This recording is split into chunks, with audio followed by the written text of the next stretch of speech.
Monster से शादी?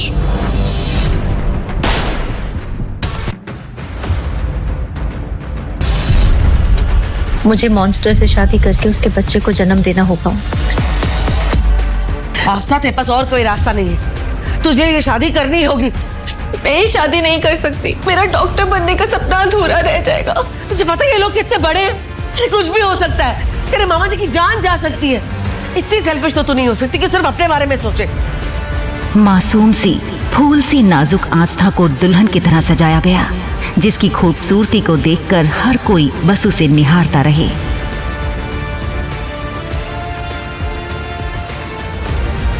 और दूसरी तरफ था हैंडसम मॉन्स्टर।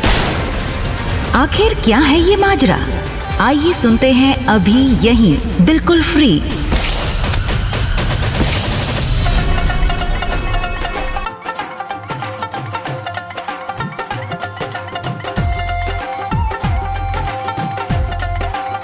प्रियंका दीदी, आपकी शादी और हम ना आए, ऐसा हो सकता है क्या? नानी, कल का ही दिन था कि आस्था खुशी खुशी अपनी मामी की लड़की की शादी के लिए गांव से शहर आई थी। बचपन से ही अनाथ आस्था को उसकी नानी ने पाल पोस कर बड़ा किया। उसका एक ही सपना था कि पढ़ लिख कर डॉक्टर बनना।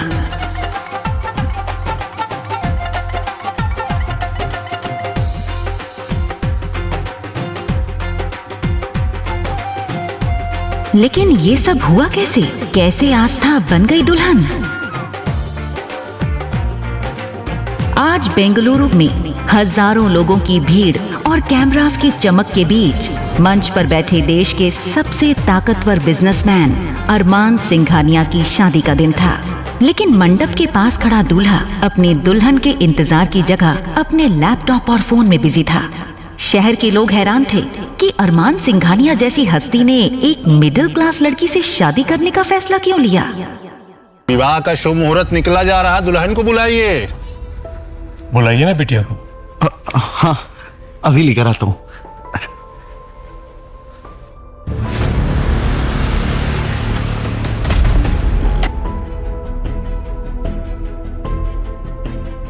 अरमान की दुल्हन प्रियंका को अरमान के दादू यानी आलोक सिंघानिया ने चुना था। प्रियंका उन्हीं के ऑफिस में काम करने वाले एक क्लर्क मनोज मल्होत्रा की बेटी थी। साधारण सी दिखने वाली प्रियंका ने भी अपने पिता के दबाव में आकर इस शादी के लिए हाँ कर दी।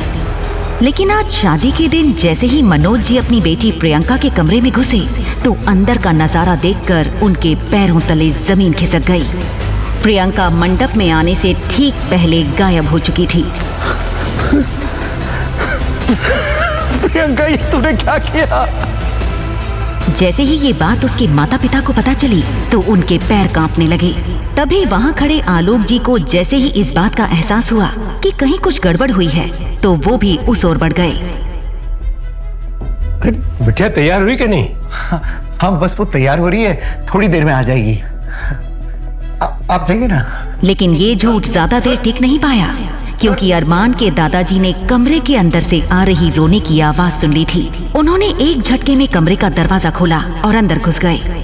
अंदर एक सिंपल, मासूम लेकिन बेहद खूबसूरत लड़की रो रही थी, जिसका नाम था आस्था। ये देखकर आलोक सिंघानिया गरजते हुए बोले, प्रियंका कहाँ है? प्रियंका भाग गई सर, और हमें पूरा यकीन है कि इस आस्था ने उसे भगाया है। मैंने कुछ नहीं किया मामी जी, प्लीज मेरी बात का भरोसा कीजिए। ये शादी होकर रहेगी। अगर दुल्हन भाग गई है तो उसकी जगह कोई और बैठेगी। अगर ये शादी नहीं हुई तो पता है ना अरमान का गुस्सा। अरमान के गुस्से से कोई नहीं बचा पाएगा, मैं भी नहीं।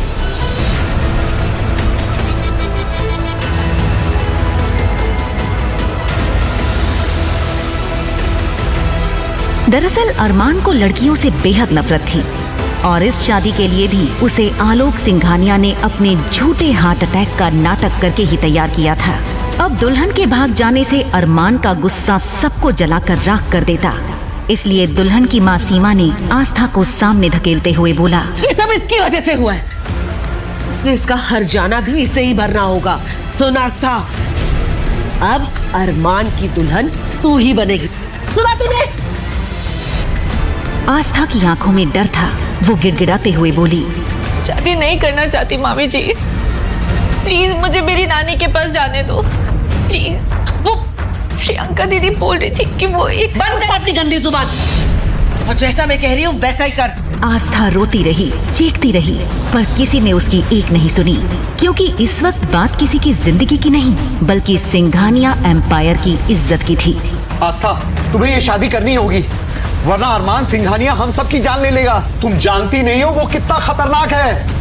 आस्था के पास वहां से भागने का कोई रास्ता नहीं बचा था। आखिरकार जल्दी ही उसे एक शादी का जोड़ा पहनाया गया था और उसके सिर पर लंबा सा घूंघट डाल दिया गया।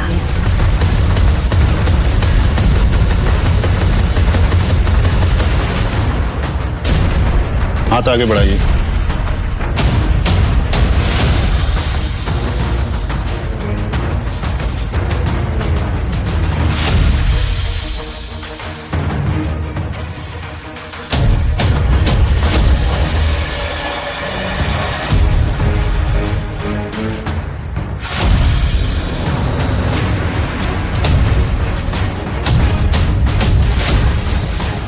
घूंघट की वजह से अरमान को दुल्हन बदलने का पता ही नहीं चला। अरमान ने जल्दी जल्दी सारी फॉर्मेलिटीज पूरी की और फिर वो अपने फोन और काम में पूरी तरह से खो गया।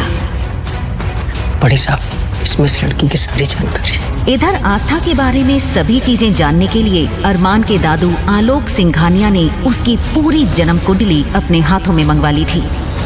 लेकिन जैसे ही आलोक जी की नजर आस्था के माँ बाप जो कि एक्सीडेंट में मारे गए थे उनकी डिटेल्स पर पड़ी तो उनके होश उड़ गए और वो खुद से बुदबुदाते हुए बोले, पहले मैंने सोचा था कि इस लड़की को 2-4 दिन के बाद तलाक दिलवाकर आजाद करवा दूंगा, लेकिन अब नहीं।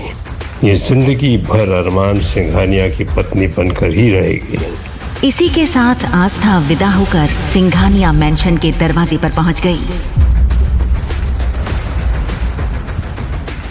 अरमान तेजी से दरवाजे के अंदर जाने लगा कि तभी अरमान बेटा, शादी के बाद अकेले घर नहीं आ सकते, बहू को लाना पड़ेगा। जाओ, बहू को लेकर आओ। अपने माता पिता को खोने के बाद एक दादू ही थे जिन्हें अरमान अपनी जान से भी ज्यादा प्यार करता था और उनकी किसी भी बात को टालता नहीं था।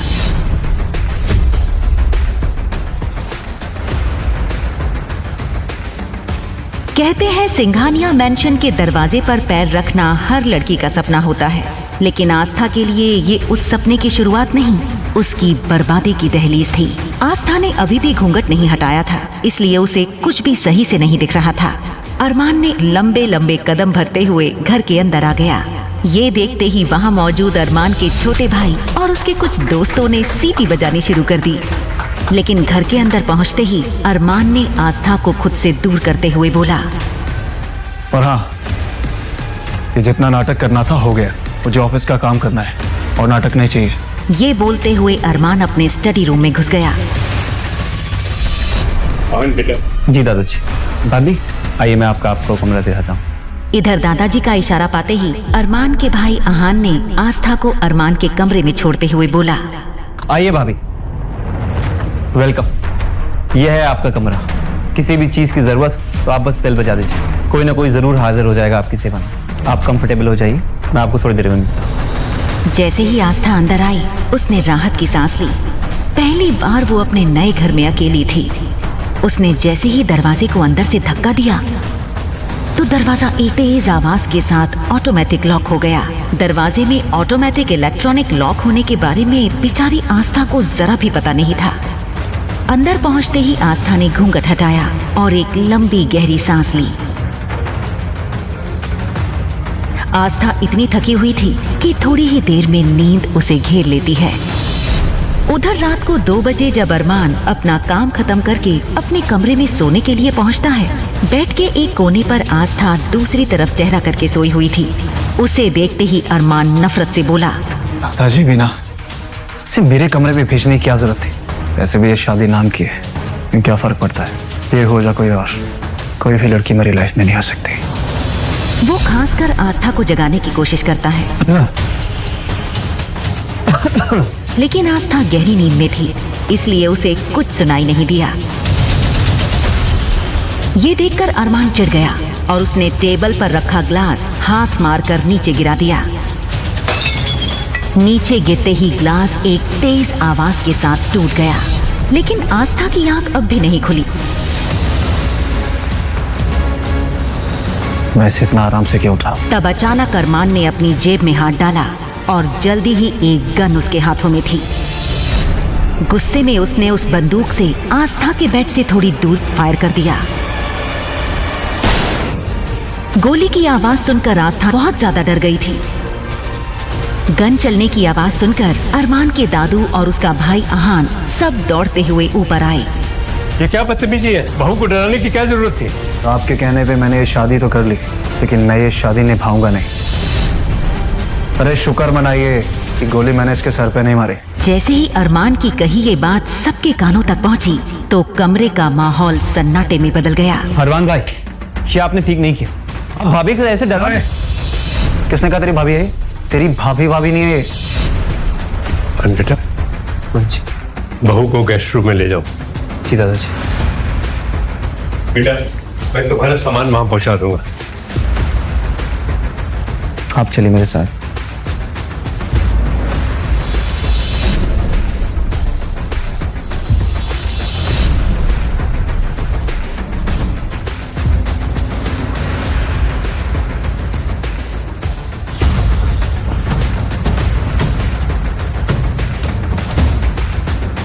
हमें माफ कर देना बेटी। हम जानते हैं तुम्हारे साथ हमने बहुत नाइंसाफी की है और उस वक्त कोई और रास्ता भी नहीं था। दादाजी, आप माफी क्यों मांग रहे हैं? जो कुछ भी हुआ उसमें आपकी कोई गलती नहीं है। बेटी, अगर तुम अरमान को पूरी तरह बदल दोगी ना तो मैं तुम्हारे डॉक्टर बनने का सपना हकीकत में बदल दूंगा। ये वादा है मेरा तुमसे। जैसे ही आस्था ने ये सुना, एक बार फिर उसकी आंखों में उम्मीद की चमक नजर आ गई। मैं जानता हूं बेटी, ये काम सिर्फ और सिर्फ तुम कर सकती हो। फिलहाल रात काफी हो गई है, मैं तुम्हारा सूटकेस भिजवाता हूं। तुम कपड़े चेंज कर यहीं सो जाओ। वैसे भी कल सुबह अरमान को पेरिस जाना है बिजनेस डील के लिए।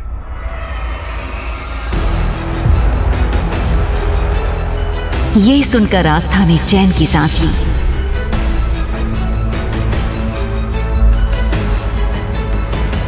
अगली सुबह जब वो सोकर उठी तो उसे जिंदगी में पहली बार शहर की सुबह इतनी सुहानी लगी।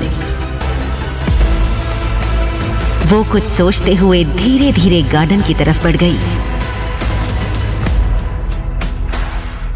गार्डन में पहुंचते ही उसकी नजर एक आदमी पर पड़ी जिसने फॉर्मल पैंट शर्ट पहन रखी थी। वो हाथ में बड़ी सी कैंची लिए कुछ पौधों की टहनियां काट रहा था। बस फिर क्या था? ओह माय गॉड, ये कोई पागल मालिक है जो अरमान के इतने महंगे पौधे खराब कर रहा है।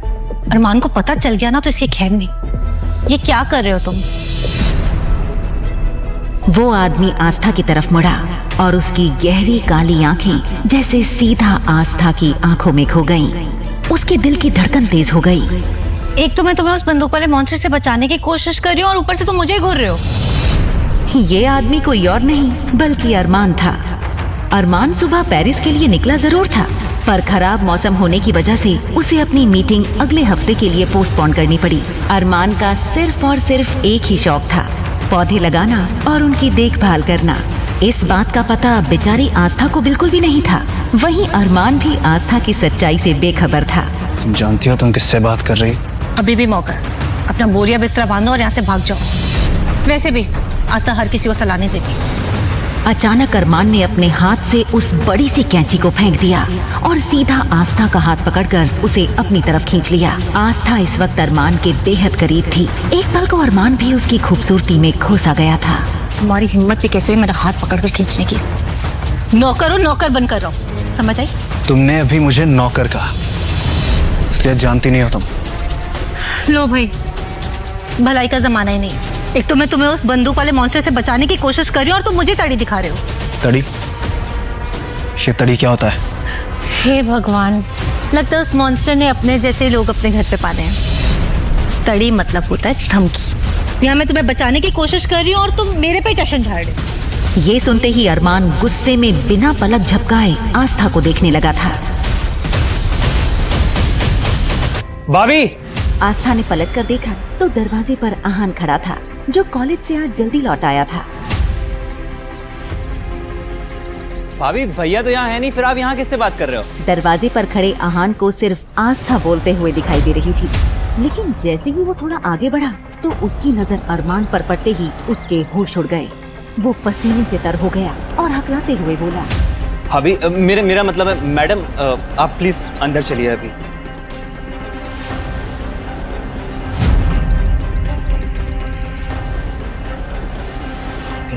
ना बड़ा धोखा। आहान, मुझसे ये झूठ छुपाने की वजह क्या थी? अरमान को दादाजी की बात याद थी कि अरमान को अब तक ये नहीं बताया गया था कि उसकी शादी प्रियंका से नहीं बल्कि आस्था से करवाई गई थी, लेकिन अनजाने में उसने ये सच अरमान के सामने ला दिया था। भैया, मैं आपको सब कुछ समझाता हूँ, बस मुझे एक मौका दीजिए। दरअसल आपकी शादी किसी और के साथ हो रही।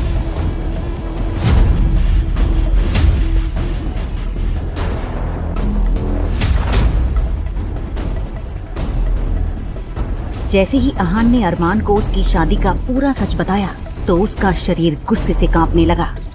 इधर जैसे ही आस्था को पता चला कि वो जिससे बहस कर रही थी वो कोई और नहीं बल्कि अरमान ही था, तो उसके चेहरे का रंग उड़ गया। पर तब तक बहुत देर हो चुकी थी। अरमान ने अपनी जेब में हाथ डालकर एक झटके में अपनी गन निकाल ली थी। अरमान, आप ये क्या कर रहे हैं? मुझे झूठ बोलने वाले और धोखा देने वाले लोगों से सख्त नफरत है, और मेरे साथ धोखा हुआ है। ये कहते हुए अरमान ने अगले ही पल ट्रिगर पर रखी अपनी उंगली दबा दी। आस्था इतना ज्यादा डर गई थी कि चीख कर वो बेहोश होकर वहीं गिर पड़ी।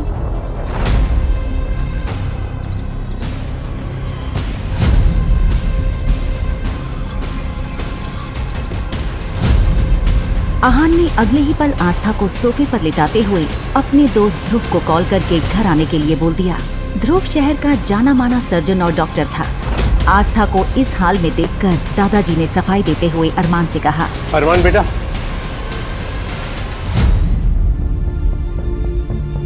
मैं मानता हूँ बेटा, तुम्हारी शादी प्रियंका से तय हुई थी। प्रियंका शादी से पहले ही मंडप से भाग गई, तो हमने उसकी ही कजन आस्था को इस खानदान की इज्जत बनाकर मंडप में बिठा दिया। आपने बहुत बड़ी गलती कर दी दादाजी, आपको ऐसा नहीं करना चाहिए था। इसी के साथ अरमान गुस्से में पैर पटकते हुए अपने कमरे में चला गया। इधर ध्रुव तब तक आस्था के पास पहुंच चुका था और उसने आस्था को एक इंजेक्शन देते हुए कहा, घबराने कोई बात नहीं है, मैंने दवाई दे दी है, थोड़ी देर में भाभी को होश आ जाएगी। इधर ध्रुव की बात खत्म ही हुई थी कि तभी अचानक अरमान के कमरे से गन चलने की आवाज सुनाई दी। सभी लोग सन्न रह गए थे। वो सब अरमान के कमरे की तरफ भागे। वहीं दादाजी पसीना पसीना हो गए। उनके पूरे शरीर में इतनी ताकत नहीं थी कि वो दौड़कर जल्दी से अरमान के कमरे में पहुंच जाएं। आहान जैसे ही कमरे के अंदर पहुंचा तो उसने देखा अरमान के हाथ से खून निकल रहा था। अरमान भाई, ये क्या देखो। वहीं दादाजी जो मुश्किल से जैसे तैसे वहां तक पहुंच ही पाए थे, ये देखकर उनकी सांस पूरी तरह से उखड़ने लगी। दादाजी को देखो। दादाजी। जैसे ही अरमान ने दादाजी की सांस उखड़ते हुए देखी तो उसने जल्दी से ध्रुव को गाड़ी निकालने के लिए बोल दिया। दादाजी। वहीं अरमान और बाकी सब जब दादाजी को लेकर नीचे आ रहे थे, एक एक करके सबकी नजर आस्था पर पड़ रही थी, क्योंकि आस्था अभी तक बेहोशी में हॉल के सोफे पर ही लेटी हुई थी। सबसे आखिर में अरमान की नजर आस्था पर पड़ी। उसने बड़े ही गुस्से और नफरत से आस्था की तरफ देखा। दादाजी की इस हालत की जिम्मेदार सिर्फ तुम हो आस्था। तुम्हें इस बात का हर जाना तो हर हाल में भुगतना होगा।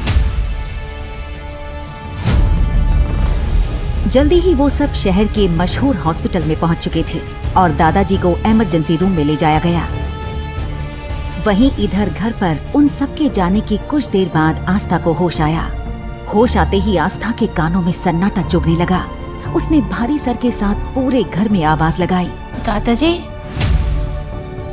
दादाजी, आहान जी, कोई है? मैम। आप कौन है और आप मेरा रास्ता ऐसे कैसे रोक रहे हैं? मैम, मैं देव हूँ और अभी घर में कोई नहीं है और आपको बाहर जाने की परमिशन नहीं। कोई नहीं है मतलब? अभी तो सब यहीं थे ना। दादाजी कहाँ हैं? दादाजी की तबीयत अचानक बिगड़ गई थी, इसलिए सब लोग उन्हें लेकर हॉस्पिटल गए हैं। मुझे अभी उनके पास जाना है। माफ कीजिएगा मैम, बॉस ने अरमान सर के परमिशन के बिना आप बाहर नहीं जा सकती। मुझे किसी की इजाजत की जरूरत नहीं है। आस्था की जिद के आगे देव को झुकना पड़ा। वो आस्था को कार में बैठाकर हॉस्पिटल के लिए निकल गया। वहीं उधर हॉस्पिटल में माहौल बेहद खराब था। ध्रुव वार्ड से बाहर निकला। अरमान ब्रो, दादाजी की हालत बहुत नाजुक है। दूसरा हार्ट अटैक आया। अगर उन्हें जरा सा भी स्ट्रेस दिया तो शायद हम उन्हें जान से खो दें। मेरे दादाजी को कुछ नहीं हो सकता। ये बात ना अपने दिमाग में डाल ले। सच्चाई यही है अरमान भाई, हमेशा आपकी जिद और गुस्से की वजह से उनकी जान पर बनाती है। आप भी नहीं मानेंगे ये बात। अरमान छोड़ो उसे।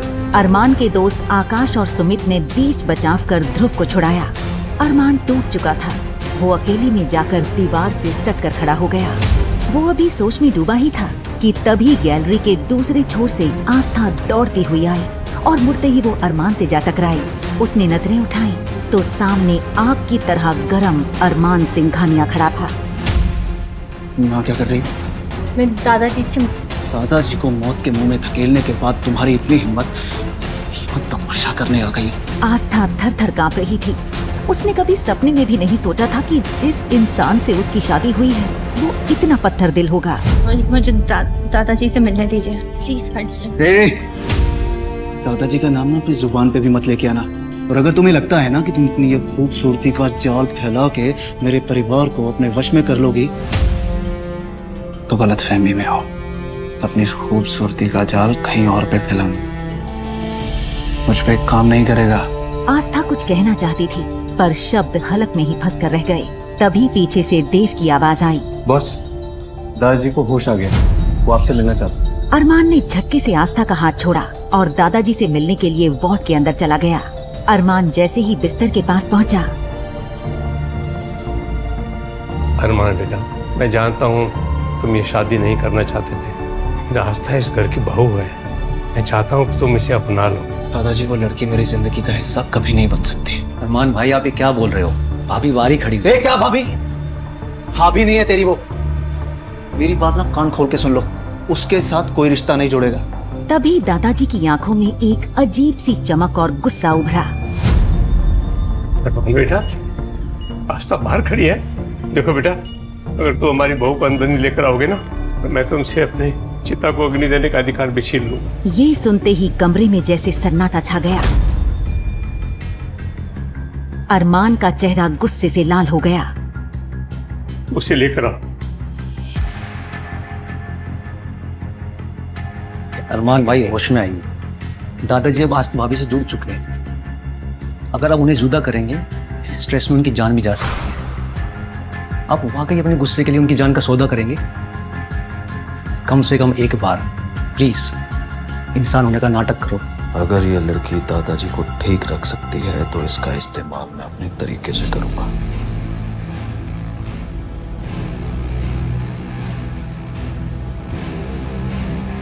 मानना पड़ेगा, तुमने आते ही मेरे घर की सबसे कमजोर कड़ी पे कब्जा कर लिया।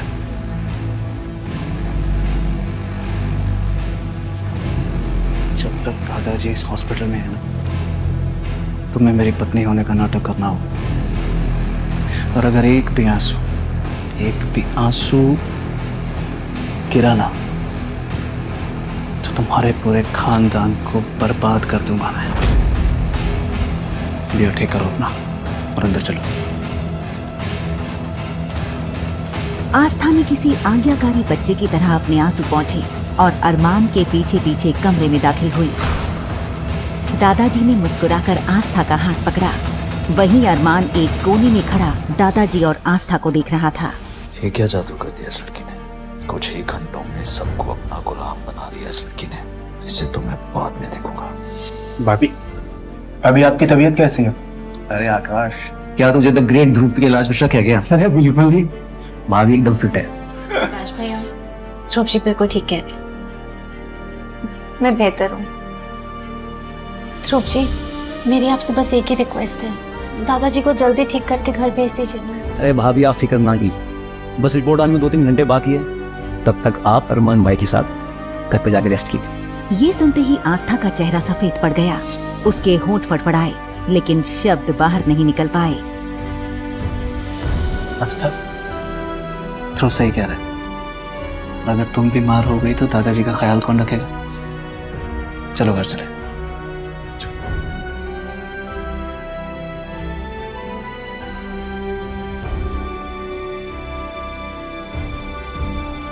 तुम्हें क्या तूने भी सुना जो मैंने सुना? क्या हो गया भाई को? पता है भाभी का जादू चल गया।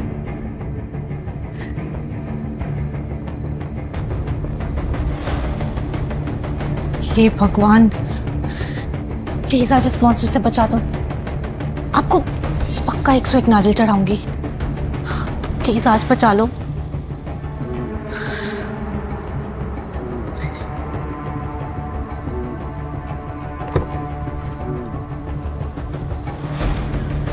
गाड़ी मेंशन पहुंचते ही अरमान बिना पीछे मुड़े तेज कदमों से अंदर चला गया। वहीं देव ने आस्था के लिए कार का दरवाजा खोला।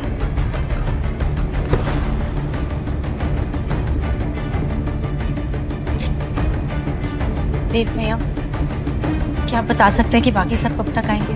फिक्र मत कीजिए, वो लोग 3 घंटे में आ जाएंगे। आपको कुछ भी चाहिए हो मैं यही हूँ, बताइएगा। देव समझ गया था कि आस्था अरमान के साथ अकेले रहने से मौत की तरह डर रही थी। आस्था ने भारी मन से मेंशन के अंदर कदम रखा कि तभी एक नौकर ने आकर उसे और डरा दिया। मैम, आपको सर ने रूम में बुलाए। ये सुनते ही आस्था का गला सूख गया और खुद को उस कमरे में जाने के लिए तैयार करने लगी जहां एक दिन पहले उस पर गोली चली थी। उसने अपनी नानी को याद किया और अरमान के कमरे का दरवाजा खटखटाया, पर वो अपने आप खुल गया। जैसे ही वो अंदर जाने से हिचकिचाई, कमरे के भीतर से एक भारी आवाज गूंजी। अब क्या सारी रात वहीं खड़ी रहोगी या मैं लेने आऊं? अंदर आओ। आस्था घबराकर अंदर चली गई। कमरा धुंधली रोशनी में डूबा था। सोफे पर बैठे अरमान की आंखें किसी शिकारी की तरह चमक रही थीं। आज से इस घर में तुम्हारा काम दादाजी का ख्याल रखना होगा। इस घर में तुम्हारी हैसियत सिर्फ एक केयर टेकर और सिर्फ एक नौकर की होगी, इससे ज्यादा कुछ भी नहीं। और ये बात दादाजी को और मेरे दोस्तों को बिल्कुल पता नहीं चलनी चाहिए। और अगर ऐसा हुआ तो वो जो गांव में तुम्हारी नानी रहती है ना, उसका क्या हाल होगा तुम जानते हो। आस्था को अरमान का चेहरा किसी जल्लाद से कम नहीं लग रहा था। वो सर झुकाए खड़ी थी और उसके आंसू खामोशी से उसके गालों पर बह रहे थे। अरमान ने आस्था के आंसुओं को देखा, पर उसका दिल नहीं पिघला। ये जो तुम्हारे आंसू बह रहे हैं ना, मेरे सामने जितने बहाने हैं बहा लो, लेकिन यही आंसू दादाजी के सामने और मेरे दोस्तों के सामने बिल्कुल भी टपकने नहीं चाहिए, क्योंकि तुम जानती हो कि अगर ऐसा हुआ तो अंजाम अच्छा नहीं होगा। पूरे गांव में लोग मुझे इतना प्यार करते थे, फिर इस अनजान आदमी को मुझसे इतनी नफरत क्यों? अपना सामान लेके इस कमरे में शिफ्ट हो जाओ। इस कमरे में? गलतफहमी मत पालना। इस दुनिया की नजरों में हम पति पत्नी हैं, तो हमें एक कमरे में रहना होगा। तुम यहाँ नीचे सोओगी और मैं वहां ऊपर सोऊंगा, बस।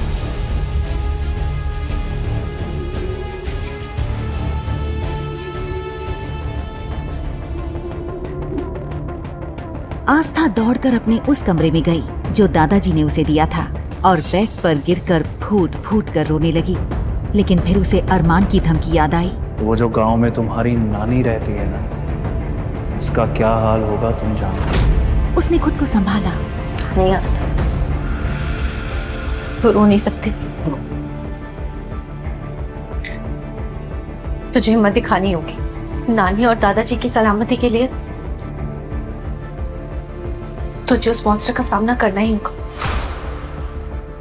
आस्था अपना छोटा सा बैग लेकर अरमान के कमरे में पहुंची। अपना सामान उस कोने में रखो और यहाँ के बैठ जाओ। अब क्या चाहिए इसे मुझसे? अभी कुछ बचा है क्या? तो फाइल उठाओ, उसमें कॉन्ट्रैक्ट है। जब तक तुम मेरे साथ इस कमरे में रहोगी, इस कॉन्ट्रैक्ट पे साइन करके रहोगी। ये सुनते ही आस्था ने जैसे ही उस फाइल में मौजूद उस कॉन्ट्रैक्ट पेपर्स पर नजर डाली तो उसकी आंखें चौड़ी हो गईं। चेहरे का सारा रंग उड़ गया। आखिर क्या लिखा था उन कॉन्ट्रैक्ट पेपर्स में जिसे देखकर आस्था के उड़ गए थे होश? क्या दादाजी और अपनी नानी को बचाने के लिए आस्था कर देगी उन पेपर्स पर साइन? अरमान के गुस्से के पीछे छुपा है अतीत का कौन सा राज? क्या होगा आस्था के साथ आगे इस कहानी में? क्या वो अरमान के पत्थर दिल को पिघलाने में हो पाएगी कामयाब और शुरू होगी एक प्रेम कहानी? आगे की कहानी जानने के लिए देखें अगला एपिसोड सिर्फ पॉकेट एफएम के YouTube चैनल पर। और तेरे इश्क में के सारे एपिसोड्स को सुनने के लिए डिस्क्रिप्शन में दी लिंक से डाउनलोड करें पॉकेट एफएम ऐप।